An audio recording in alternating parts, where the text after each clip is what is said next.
Bem-vindo à aula de História da Igreja 2.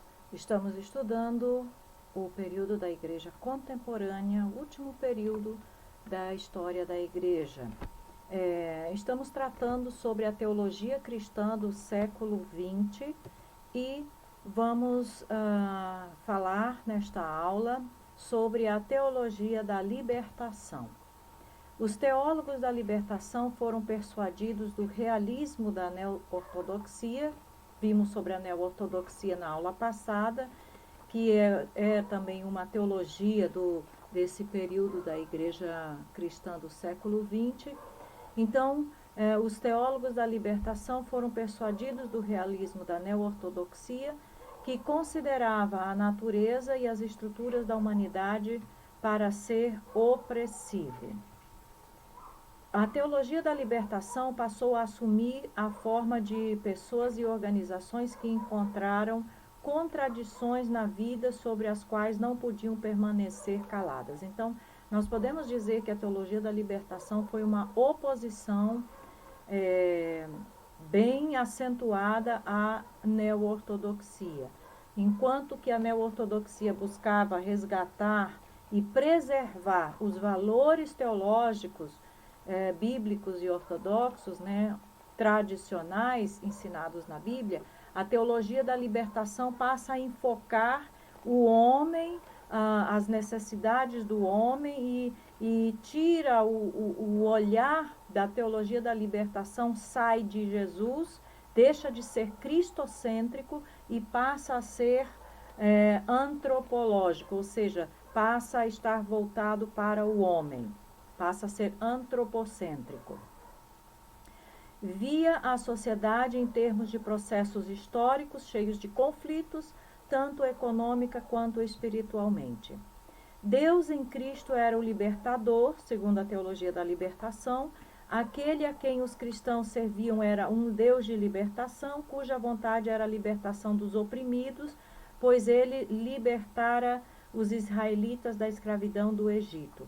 O ministério de Jesus se concentrou em pregar boas novas para os pobres, para dar liberdade. O evangelho acusou os ricos e os poderosos. Então, a teologia da libertação deixa de ver a obra libertadora de Jesus na cruz como uma obra que tinha um enfoque de libertação espiritual e eterna e passa a vê-lo apenas como um libertador humano e secular. Assim como os fariseus e os israelitas, na época que Jesus veio ao mundo, esperavam um Messias político que libertasse Israel do domínio romano, assim também os neoliberais veem Jesus e as verdades que Jesus pregava e o ministério de Jesus como um libertador político e não como um libertador espiritual. Para os teólogos da libertação, toda a teologia tinha agendas sociais e políticas. A teologia não pode apenas repetir a teologia das tradições da Bíblia, deve tornar essas doutrinas aplicáveis à experiência humana. A Bíblia é lida através das realidades culturais, ou seja, a cultura está acima da Bíblia e a cultura é mais importante que a Bíblia, e a cultura é a lente para então interpretar e aplicar a Bíblia à vida das pessoas. Isso é um problema. A verdadeira teologia bíblica sempre pronunciava uma palavra de julgamento em relação aos governantes e opressores, disseram os teólogos da libertação. Então, observe como o cunho, o enfoque sempre é questões políticas, questões sociais e não propriamente as questões espirituais. A teologia da libertação pressupunha uma comunidade libertadora que era exatamente a igreja. Por ser um corpo social, a igreja tinha que ser o agente da libertação mais do que os indivíduos. E pelo amor das pessoas em condições precárias, a mensagem tinha que ser política. Por isso, a teologia da libertação tem esse enfoque.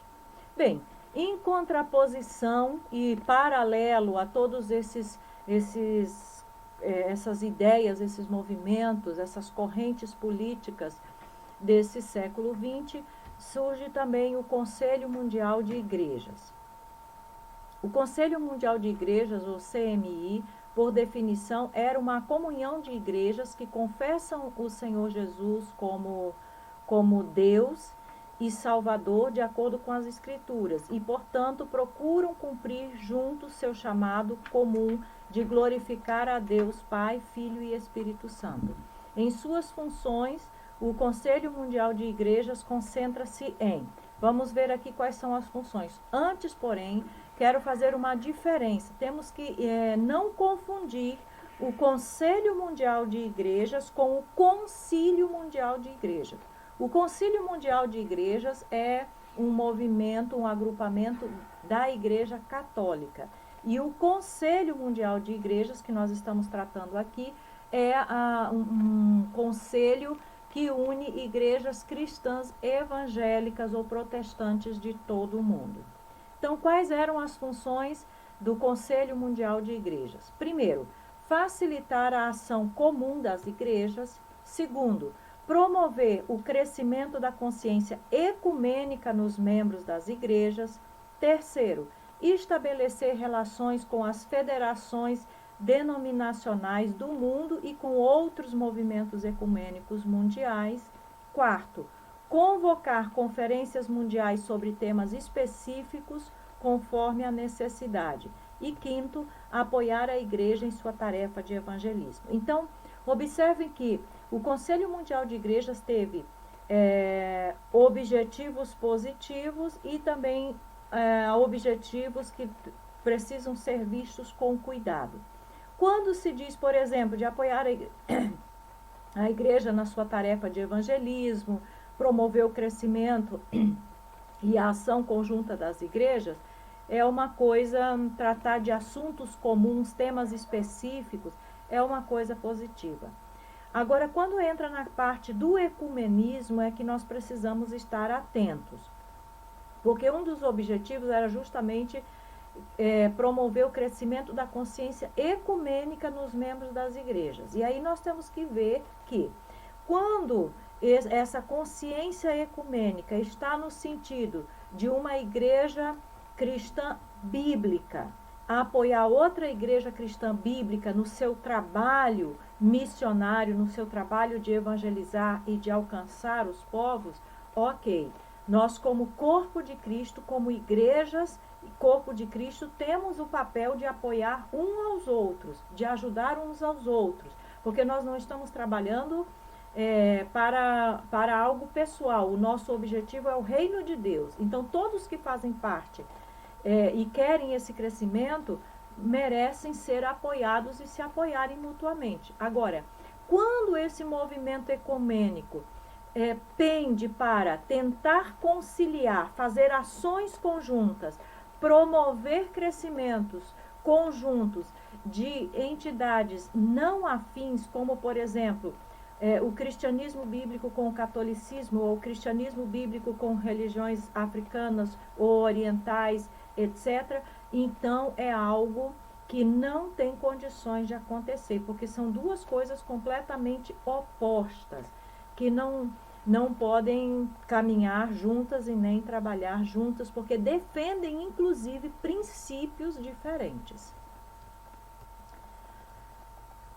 Dentro do Conselho Mundial de Igrejas, um nome importante foi Donald McGavran, que tornou-se uma figura influente nos círculos evangélicos por suas teorias sobre evangelismo e crescimento da igreja. Ele se baseou em pesquisas das ciências sociais, especialmente da antropologia, para analisar o crescimento da igreja. E, segundo ele, o evangelismo deve ser a ponte natural do povo, para alcançar o povo. As missões devem se concentrar nas pessoas não alcançadas pelo evangelho, em vez das igrejas existentes. Isso aqui é uma coisa importante, por quê? Porque, lamentavelmente, tem cristãos e tem igrejas que pensam que fazer missões é simplesmente enviar um membro da igreja para uma outra igreja para passar um tempo ali ajudando, ou que fazer missões é simplesmente apoiar uma outra igreja que já existe, às vezes na mesma cidade, ou no mesmo estado, ou no mesmo país, etc, etc. Não que isso não possa ser feito. Pode sim e deve, porque existem as missões locais que precisam estar acontecendo também. Mas precisamos levantar os nossos olhos e olhar além dessa visão de só apoiar igrejas já existentes ou alguma coisa que já tem. Precisamos buscar alcançar os povos não alcançados e os lugares não alcançados com o Evangelho. Os missionários devem ver o povo como um grupo e alcançá-los como tal. Em 1961, McGravon fundou o Instituto de Crescimento da Igreja. Em 1965, esse instituto tornou-se o Seminário Teológico Fuller. E em 1970, ele publicou o livro amplamente conhecido e usado, que se chama Entendendo o Crescimento da Igreja. As organizações missionárias desse período da Igreja contemporânea. Para combater o Conselho Mundial de Igrejas, e especificamente essa ideia de ecumenismo, que acabou partindo para um lado que não era tão coerente com o Evangelho, Billy Graham organizou conferências que se reuniram em Berlim em 1966, em Lausanne em 1974, em Manila em 1989. Essas conferências reuniram evangelistas e líderes evangélicos de todo o mundo. Qual era a intenção dessa organização Billy Graham? Era justamente que a pregação do Evangelho fosse realmente feita e realizada.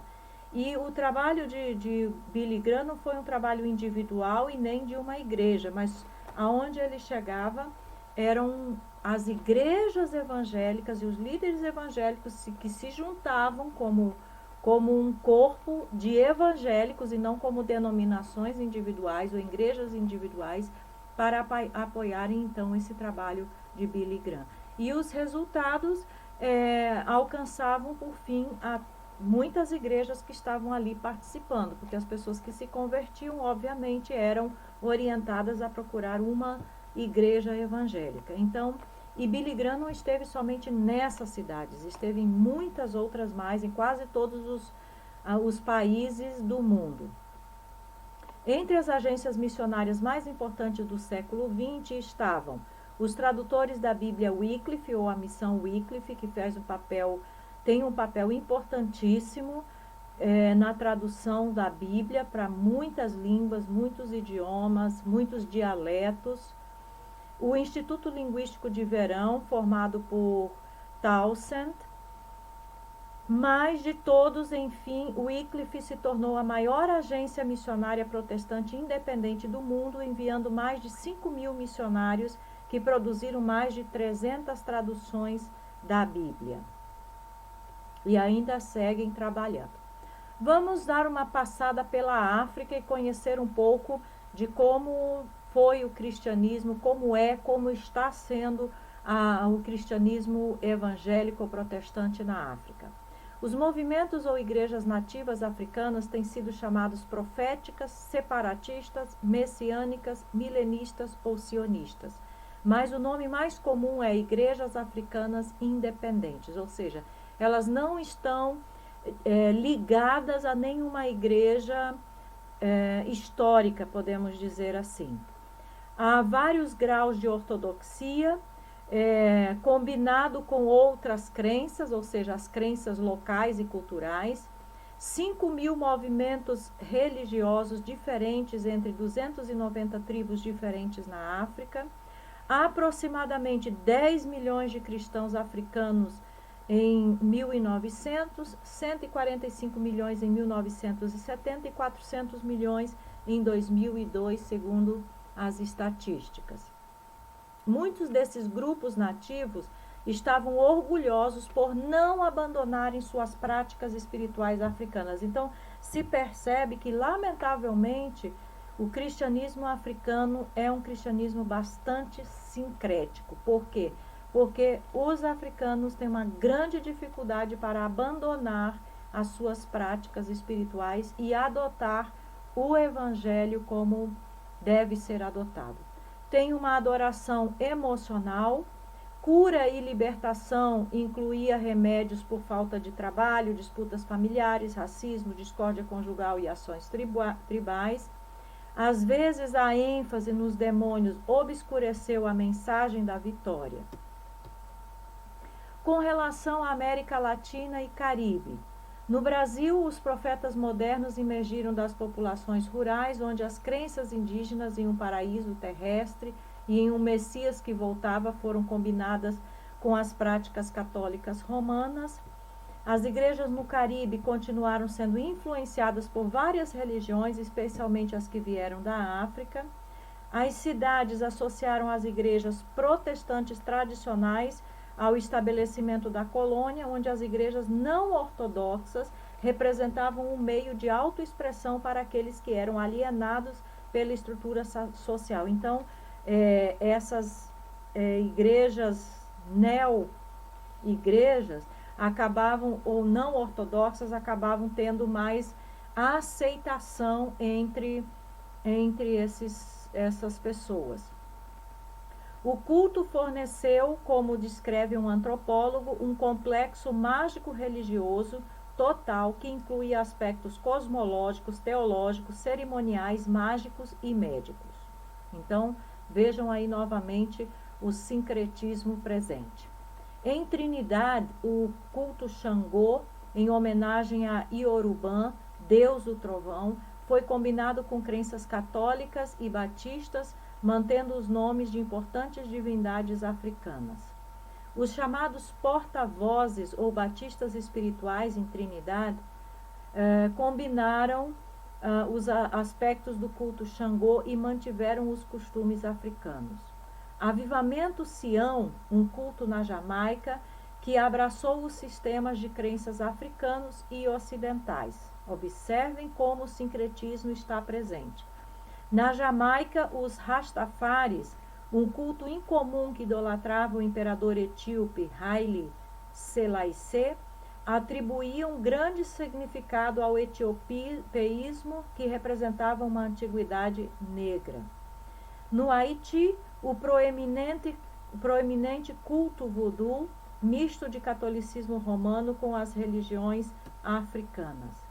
Os haitianos associaram seus loas às próprias crenças africanas, que eram deidades herdadas, deuses tribais e ancestrais poderosos a santos católicos romanos. Mais uma vez, o sincretismo religioso é uma característica do cristianismo da América Latina e do Caribe, assim como é também nos países africanos. Outro movimento desse período, e um movimento talvez o mais forte de todos, é o pentecostalismo. Então, vamos conhecer um pouco o que é o pentecostalismo.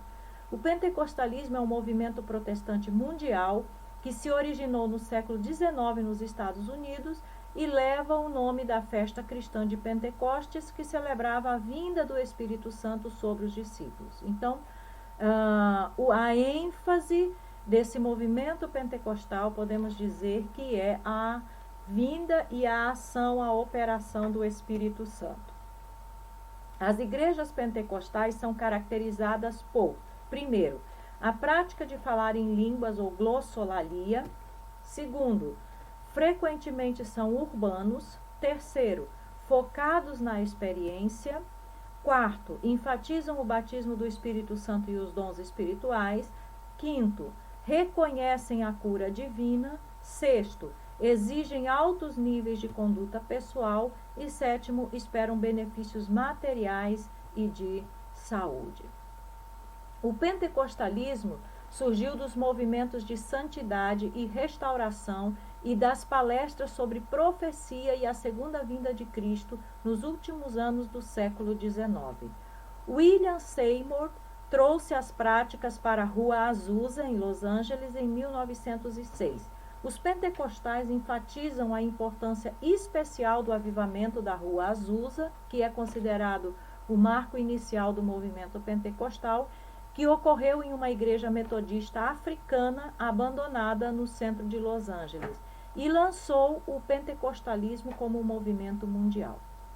As ideias pentecostais, escreve um historiador, foram um receptor das muitas ideias em construção da tradição dos avivamentos de santidade desde os tempos de Charles Finney e mesmo antes dele. Então, podemos dizer que as ideias pentecostais são a síntese, a culminância de todas essas ideias que foram sendo construídas e que vieram desde os avivamentos anteriores.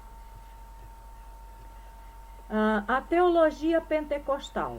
Os pentecostais preferiam a urgência da presença do Espírito Santo sobre as doutrinas, credos e disciplinas criadas pelo homem. Então, a ênfase é mais na experiência do que nas doutrinas e naquilo que a Bíblia realmente diz. Então, a autoridade da experiência está acima da autoridade dos escritos bíblicos.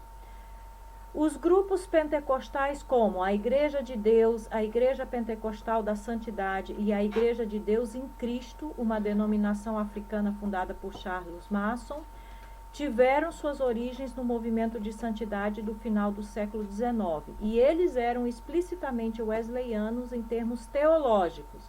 As Assembleias de Deus eram mais gratas às tradições batistas e dispensacionalistas. Então, observem que, teologicamente, dentro desses pentecostais já havia pensamentos teológicos e tendências teológicas distintas.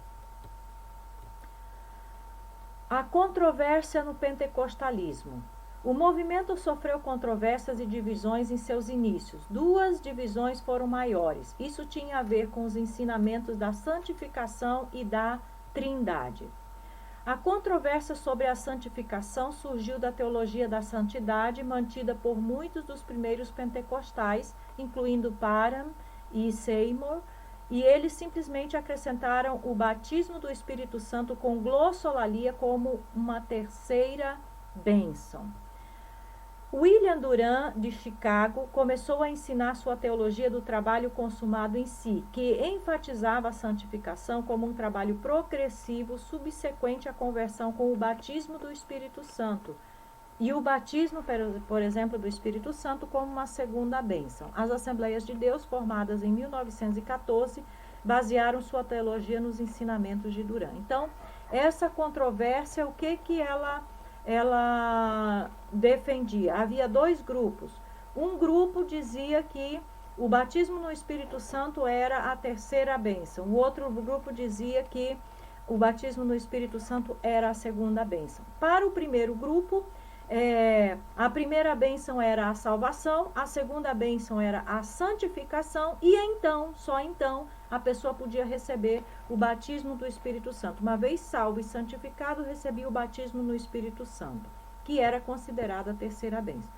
O segundo grupo, eles diziam que a primeira bênção era a salvação e a segunda bênção é a santificação, que é um processo operado pelo Espírito Santo. Então, a pessoa é a bênção, porque a pessoa é salva, recebe o batismo do Espírito Santo e então ela é santificada progressivamente. Então, essas eram duas controvérsias com relação à santificação. Havia também a controvérsia com relação à trindade. Um abalo ainda mais sério surgiu da controvérsia sobre a unicidade, ou apenas Jesus, que começou em 1911 em Los Angeles. Esse movimento rejeitou o ensino da trindade e ensinou que Jesus Cristo era ao mesmo tempo Pai, Filho e Espírito Santo, e que a única forma bíblica de batismo era para ser administrada em nome de Jesus e que só era válida se acompanhada de glossolalia. Então, os unicistas, eles não creem na trindade, eles não aceitam o Pai, o Filho e o Espírito Santo. Eles só creem em Jesus, que Jesus é ao mesmo tempo Pai, Filho e Espírito Santo, não são três pessoas distintas, é só uma pessoa, e que o batismo e todas as outras coisas devem ser ministradas em nome de Jesus e que o batismo só é válido se for acompanhado de, no caso, falar em línguas, glossolalia. Se isso não ocorre, então não há o batismo não foi válido. Então, essa é uma controvérsia também, porque o outro grupo de pentecostais crê na Trindade, como é ensinado na Bíblia. Em 1943, as igrejas Assembleias de Deus, a Igreja de Deus, a Igreja do Evangelho Quadrangular e a Igreja Pentecostal da Santidade tornaram-se membros fundadores da Associação Nacional de Evangélicos, embora claramente se dissociassem de grupos fundamentalistas organizados. Então, essa organização, essa associação surgiu exatamente para opor-se a esses que divergiam teologicamente, no caso das questões da Trindade e da santificação. O crescimento na segunda metade do século XX. A fundação dos Homens de Negócio do Evangelho Pleno, em 1948, trouxe a mensagem pentecostal aos profissionais e empresários da classe média, ajudando a mudar a imagem do movimento. Os evangelistas de cura divina, como Oral Roberts, nos anos 50, trouxeram maior interesse e aceitação ao movimento. Dennis Bennett, a igreja em Seattle experimentou um rápido crescimento após a introdução do culto pentecostal, tornando-se um centro de neopentecostalismo no nordeste dos Estados Unidos. Outros líderes neopentecostais conhecidos incluem Pat Robertson, fundador do Clube 700. Em 1966, o pentecostalismo entrou na Igreja Católica Romana como resultado de um retiro de fim de semana na Universidade de Duquesne. O líder mais proeminente entre os católicos foi o cardeal Joseph Leon Suenens. Para distinguir esses novos pentecostais das antigas denominações pentecostais, a palavra carismático começou a ser amplamente utilizada. Então, os cristãos bíblicos ou evangélicos eram os pentecostais, renovados, como são conhecidos em algum lugar, e dentro do catolicismo passou a usar-se o termo carismático. Em 1980, os pentecostais clássicos haviam crescido e se tornaram a maior família de protestantes do mundo, segundo a Enciclopédia Cristã Mundial. Então, aqui encerramos a nossa aula de hoje e na nossa próxima aula seguimos estudando sobre a Igreja contemporânea e concluindo o nosso estudo de História da Igreja 2. Que o Senhor te abençoe.